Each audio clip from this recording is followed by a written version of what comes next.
좋은 날입니다. 성령님께서 오늘도 여러분의 심령 가운데 큰 은혜와 평강으로 함께해 주시기를 주님의 이름으로 축복합니다. 오늘은 이제 느헤미야서 전체를 마치면서 어쩌면 에스라스와 느헤미야서 전체를 마치면서 이 에스라스와 느헤미야서를 통해서 하나님께서 우리에게 주시는 메시지를 다시 한번 요약해서 개요적으로 큰 그림을 그리면서 한번 살펴보기를 원합니다. 왜냐하면 에스라스와 느헤미야서가 우리에게 주는 교훈이 너무나 크기 때문입니다. 이미 서론에서 말씀드린 것처럼 에스라스와 느헤미야서 그리고 그 앞에 적혀져 있는 역대기 상하는 하나의 신학적 관점으로 이스라엘 민족들의 정체성을 심어주기 위해서 쓴 책이라는 것을 우리가 잘 알 수가 있습니다. 이것을 통해서 하나님은 오늘 이 세 권의 책을 읽는 우리들에게 역대기 상하와 에스라스와 느헤미야서 이 세 권의 책을 통해서 우리에게 신앙적 관점과 신앙인으로서의 정체성을 심어주기 원한다는 것을 꼭 알아야만 합니다. 자, 일단 역대기 상하는 내려놓고 에스라스와 느헤미야서는 히브리 원문에서는 한 권의 책으로 에스라 1, 에스라 2 이렇게 적혀졌다는 것을 여러분에게 이미 말씀을 드렸었습니다. 그래서 이 에스라스와 느헤미야서는 한 권의 책으로서 우리에게 주는 한 가지 중요한 교훈이 있다는 것을 꼭 기억할 필요가 있습니다. 여기서 기억해야 될 것은 정체성이라는 이야기입니다. 하나님은 자기 백성을 선택하셨을 때 자기 백성에게 하나님의 자녀로서의 정체성, 하나님의 백성으로서의 정체성을 다시 회복시켜 주기 원하십니다. 이스라엘 백성들은 사실은 정체성을 잃어버렸습니다. 그 정체성이 언제 시작되었는가? 이스라엘 백성들을 애굽에서 출애굽시켰어서 50일 만에 시내산에 도착해가지고 그 시내산에서 율법을 앞에 놓고 언약을 맺습니다. 너희는 나의 백성이고 나는 너희의 하나님이 되겠다. 너희들이 율법을 지킨다면 너희는 영원히 나의 백성이 되어지고 나는 너희의 하나님이 되겠다. 약속을 하셨습니다. 자, 그때 하나님의 백성이라는 정체성이 하나님의 율법을 기초로 해서 시작되어집니다. 그러나 불행하게도 이스라엘의 역사를 통해서 본 것처럼 이스라엘 백성들은 자기의 정체성을 잃어버렸습니다. 그 잃어버린 가장 근본 원인은 하나님의 말씀, 율법과 십계명을 저버렸기 때문이라는 것을 성경을 통해 알게 되어집니다. 역대기서는 그 일을 듣고 있는 것입니다. 아담부터 시작해가지고 이스라엘 백성들이 정체성을 잃어버리고 율법을 저버림으로 말미암아 바벨론의 포로로 잡혀가는 그때까지의 역사를 쫙 기록하고 있는 것입니다. 자, 이제 바벨론 포로로 잡혀갔습니다. 이제 하나님과의 계약은 파기되어졌을까요? 하나님은 하나님은 자기 백성을 부르시고 선택하시고 부르신 일을 후회하실까요? 아니요. 하나님의 선택하심은 후회하심이 없다고 성경은 기록하고 있습니다. 그래서 하나님은 그 이스라엘 백성을 찾아가십니다. 아니, 그 이전에 이미 예레미야를 통해서 예언의 말씀을 주십니다. 너희들이 율법을 파기하고 언약을 파기하고 나의 백성 되기를 싫어해서 이제는 심판을 받아 포로로 잡혀갔지만은 나의 선택은 변함이 없기 때문에 너희를 회복시키는 것이 나의 뜻이라고 하면서 예레미야의 예언을 통해서 70년 만에 포로에서 돌아올 것이라고 약속해 주십니다. 그 약속으로 말미암아 이스라엘 백성들은 기적적으로 바벨론 땅에서 이스라엘로 돌아오게 됩니다. 회복된다는 것입니다.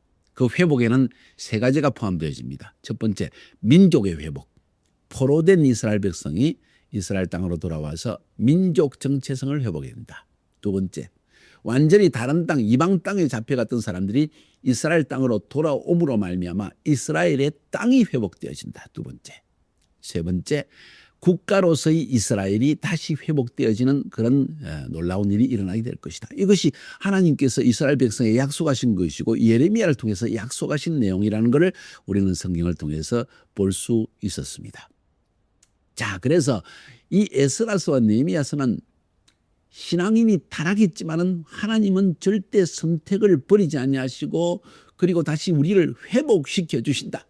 그 회복을 위해서 우리에게 갱신을 일으키신다 하는 내용이 에스라스와 느헤미야서의 전체의 내용입니다. 사랑하는 여러분, 하나님을 믿고 하나님의 자녀가 되어졌다가 하나님의 약속의 말씀을 어기고 부르심도 던져버리고 멀리 세상이 좋아서 돈이 좋아서 세속주의에 빠져 살아갔던 사람들, 그러나 하나님이 버리지 아니하신다는 복음의 소식을 잘 받으시기 바랍니다. 그러나 하나님이 회복시키기 원하실 때 돌아오는 자는 남은 자들 뿐이었습니다. 다시 말해서 그 약속의 말씀을 붙든 자들만 다시 하나님의 언약으로 회복될 수 있었다는 것을 에스라서와 느헤미야서는 이야기하고 있습니다. 그 남은 자들이 누구일까요? 세 부류의 자들입니다.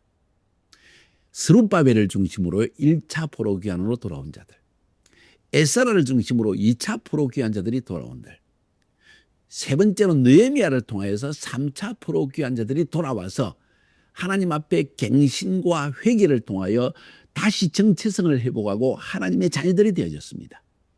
이 세 부류, 1차 포로 귀환자, 2차 포로 귀환자, 3차 포로 귀환자들은 바로 하나님 앞에 남은 자들이었다는 것입니다. 마지막 때에도 하나님께서 세속주의에 물든 하나님의 교회를 회복시키고 갱신시키기 원하시는데 그 갱신될 수 있는 가장 중요한 점은 남은 자들이다. 남은 자들은 누구인가? 약속을 기다린 자들이다. 하나님의 언약의 말씀을 끝까지 붙들고 그리고 그때가 왔을 때 가겠다 하고 믿음으로 나온 자들입니다.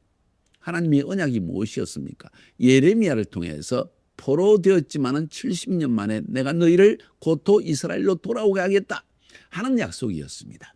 그 약속을 믿고 기다리고 끈기 있게 기다렸다가 하나님이 이제 그 약속을 이루신다는 걸 깨달았을 때 즉시로 나온 사람들이 1차, 2차 포로, 3차 포로 귀환 자들이라는 것입니다.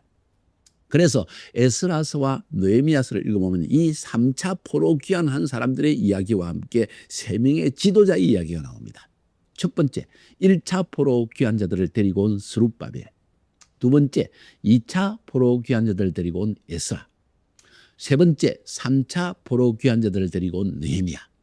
이 세 사람 지도자를 통해서 하나님은 하나님이 약속하신 일을 성취하신 것입니다. 이 세 사람은 하나님 앞에 약속의 성취를 위해서 부르심을 받았습니다. 카이로스 타임에 카이로스적인 콜링을 받은 것입니다. 스룹바벨 첫 번째 사람입니다. 하나님의 부르심을 받아서 1차 포로 귀환 자들을 데리고 들어올 때 성전을 건축하라는 하나님의 부르심을 받았습니다. 힘들었습니다. 기초공사만 하고 거의 16년 동안 지체되어지다가 결국 나중에 성전 건축을 재개해 가지고 결국 성전을 건축하고 맙니다. 거의 22년 거쳐서 성전을 건축합니다. 스룹바벨입니다. 그러나 그는 부르심을 성취했습니다. 두 번째는 에스라라는 사람입니다. 에스라라는 사람은 2차 포로 귀환 자들로 데리고 이스라엘 땅으로 돌아와서 그에게 주어진 사명은 율법을 회복하는 것이었습니다. 왜? 율법은 하나님 백성이 되는 조건이었기 때문입니다. 시내산에서 십계명과 율법을 놓고 하나님과 언약을 맺은 백성이 이스라엘 백성이었습니다. 율법을 저버렸기 때문에 심판을 받았습니다. 하나님이 회복시키실 때 먼저 회복되어야 될 것은 말씀, 하나님의 율법이었습니다. 그래서 하나님은 2차 포로 귀환 자를 에스라를 중심으로 이스라엘 땅으로 돌아가게 하시고 에스라는 자기의 부르심을 따라 힘을 다하여 이스라엘 백성들을 다시 회복시키는 말씀으로 영적 갱신을 일으키는 운동을 일으켰습니다. 그러니까 첫 번째 스룹바벨을 통해서 성전을 회복시키고 그건 예배의 회복이라고 말할 수 있습니다. 두 번째 에스라를 통하여 율법을 회복시켰다. 이것은 말씀의 회복이었습니다. 세 번째로 느헤미야를 통해서 하나님은 예루살렘 성벽을 건축하라. 이것은 무엇일까요? 이스라엘 민족의 정체성을 이루어내기 위해서 있습니다. 그것을 위한 보호막을 형성하기 위한 것이었습니다.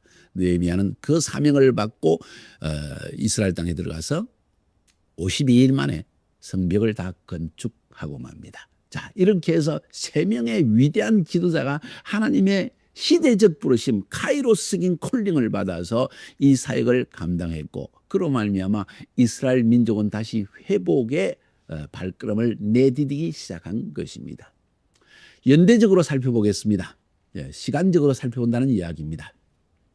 스룹바벨이 1차 포로 귀환 자들을 데리고 이스라엘 땅에 들어간 것은 주전 538년 혹은 537년이라고 하는데 좋습니다. 538년으로 저는 기억을 합니다. 그때 스룹바벨을 중심으로 대제사장 여호수아를 데리고 성전을 건축하기 위해서 바벨론을 출발해서 이스라엘 땅으로 들어가게 되어집니다. 그리고 22년에 걸쳐서 성전을 건축하게 됩니다. 중간에 많은 방해가 있었지만 그것을 물리치고 스룹바벨은 결국 성전을 건축하게 되어집니다. 그것이 BC 538년입니다.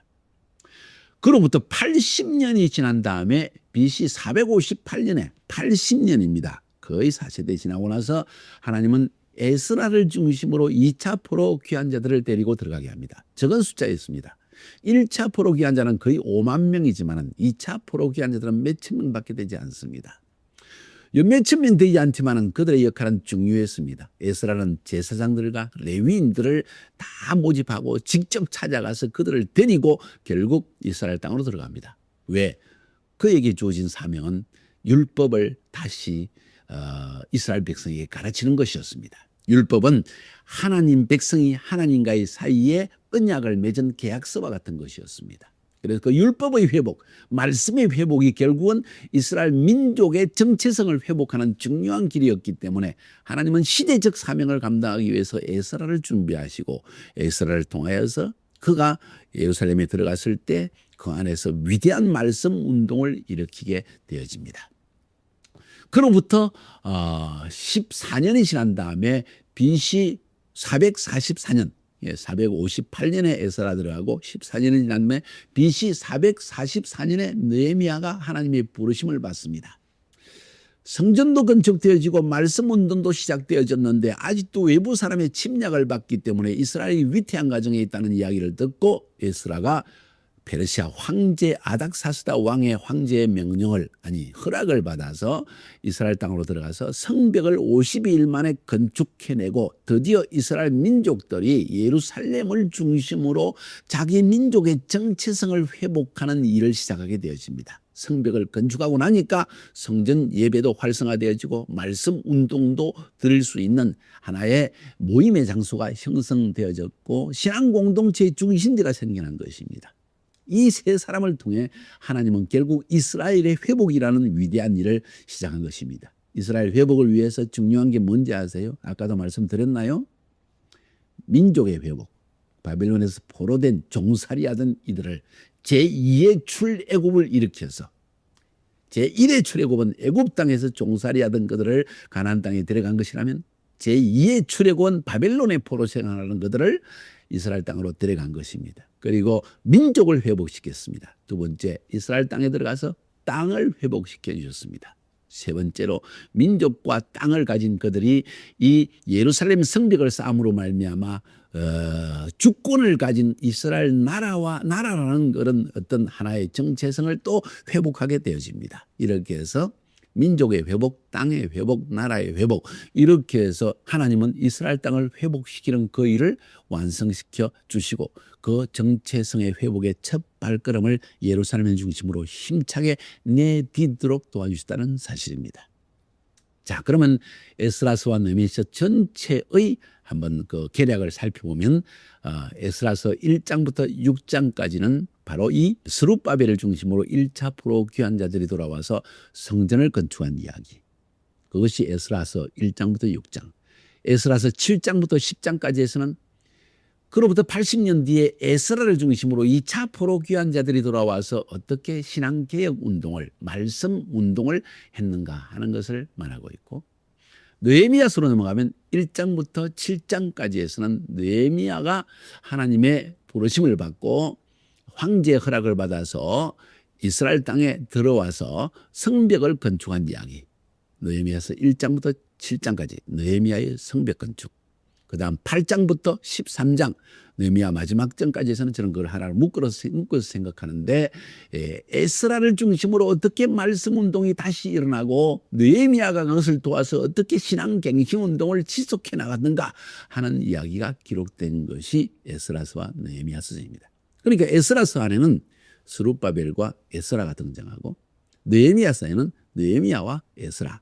그래서 에스라가 양쪽에 다 들어간 걸 봐서 에스라가 이 에스라서와 느헤미야서를 다 적은 것이 아닌가 하는 생각을 하게 되는 것입니다. 자, 여기에 한 가지 에스더스를 하나 첨가해 보려고 합니다. 이제 에스라서 느헤미야서를 마치고 이제 에스더서 강에 들어가기 전에 오늘 이 전체의 결론을 그림을 그리는 이유는 에스더와의 연결성을 생각하기 위해서입니다. 아까 말씀드린 것처럼 이 에스라서와 느헤미야서가 하나의 책임 반면에 그 중간에 에스더의 사건이 일어납니다. 다시 말씀드립니다. 그 중간에 에스더 사건이 있었다는 거예요. 그것이 이 에스라와 느헤미야서의 에스라와 느헤미야가 하나님의 사역을 위해서 2차, 3차 포로귀환자를 데리고 들어가는데 굉장히 중요한 역할을 했으리라고 저는 상상하게 되어집니다. 페르시아 왕들의 그 연대기 1대 왕, 2대 왕, 3대 왕, 4대 왕, 5대 왕 그 정도를 살펴보면은 스룹바벨, 에스라, 에스더, 느헤미야가 어떻게 연결되는지를 볼 수가 있습니다. 페르시아의 1대 왕은 고레스 왕이었습니다. 황제가 되자마자 그 해 이듬해 바로 칙령을 내려서 스룹바벨이 포로귀환자를 데리고 들어가게 합니다. BC 538년에 있었던 일입니다. 고레스 왕이 1대 페르시아 왕이고 2대 페르시아 왕은 캄비세스라고는 왕이었습니다. 그리고 이 캄비세스 왕 때 성전 건축을 방해하는 일들이 많이 있었습니다. 3대 왕은 다리오 왕이었습니다. 1대가 고레스, 2대가 캄비세스, 3대 페르시아 왕인 다리오 왕 때 성전 건축을 재개해도 좋다는 많은 허락을 받게 되어집니다. 그리고 성전 건축은 완성되게 되어집니다. 그 다음에 네 번째 왕이 아하수에로라는 왕이었습니다. 아하수에로 왕은 BC 486년부터 464년까지입니다. 아직도 에스라가 들어가기 전이었습니다. 스룹바벨 성전건축 그 이후에 에스더스가 나옵니다. 바로 에스더가 아하수에로 왕 때 있었던 일입니다. 그러니까 페르시아의 네 번째 왕이었습니다. 다섯 번째 왕이 아닥사스다 왕이었는데 아닥사스다 왕 때 에스라도 이스라엘로 들어가고 느헤미야도 들어가게 됩니다. 왜냐하면 에스라는 BC 458년 그리고 느헤미야는 BC 444년 그러니까 그리고 에스더스가 일어났던 사건은 480년대쯤에 일어났습니다. 그러니까 시대적으로 보면 스룹바벨, 에스더, 에스라, 느헤미야 이렇게 연결되어진다는 것입니다. 왜 에스더스를 여기에서 함께 언급하느냐? 에스라와 느헤미야가 이스라엘 땅에 들어가게 되어질 때 에스더도 느헤미야도 페르시아 왕궁에서 상당히 높은 지위에 있는 사람이라는 걸 알 수가 있습니다. 어떻게 유대인이 그렇게 다시 부상하게 되어졌을까? 그것은 바로 에스더 사건을 통해서 유대인들의 지위가 상당히 향상되어지고 모르드게가 페르시아의 큰 총리가 되어집니다. 그때 수많은 유대인을 등용하게 되어졌고 그로 말미암아 페르시아의 왕 주위에 특별히 아하수에로 왕과 그다음 아닥사스다 왕 때 유대인들이 페르시아 왕궁에서 높은 지위에 있었다는 것을 우리가 알 수가 있습니다. 하나님이 그렇게 일을 만들어내는 거예요.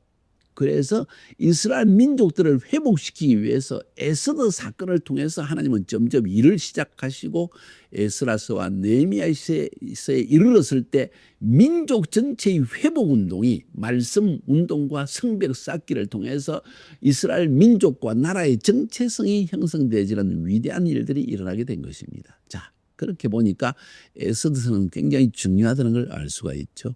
이제 개봉박두 이제 내일부터 시작해서 에스더서 서론부터 시작해가지고 여러분이 살펴볼 수 있기를 바랍니다. 그걸 위해서 여러분이 에스더서 1장 1절 그 다음에 에스라서 1장 1절 그리고 느헤미야서 1장 1절 살펴보면 왕들의 페르시아 왕들의 이야기가 나오겠죠. 그래서 그 세 절만 읽어보시고 오늘 이 결론의 말씀을 읽어보시면 상당히 여러분에게 큰 이해가 되리라고 저는 생각합니다. 승리하시기를 주의 이름으로 축복합니다. 하나님은 자기의 시간대 카이로스 시간대 카이로스적인 리더를 일으키시고 카이로스적인 콜링을 성취하게 하시고 카이로스적인 구속의 사건을 이루어내시는 하나님 회복과 갱신을 이루시는 하나님이라는 것을 여러분이 믿으시고 여러분이 혹시 세속주의에 빠져서 어둠 속에 방황하고 있다면 바로 이 기회에 다시 한번 말씀을 회복하고 예배를 회복하여서 하나님의 백성으로서의 정체성을 확립하는 그런 계기가 될 수 있기를 주님의 이름으로 축복합니다. 승리합시다.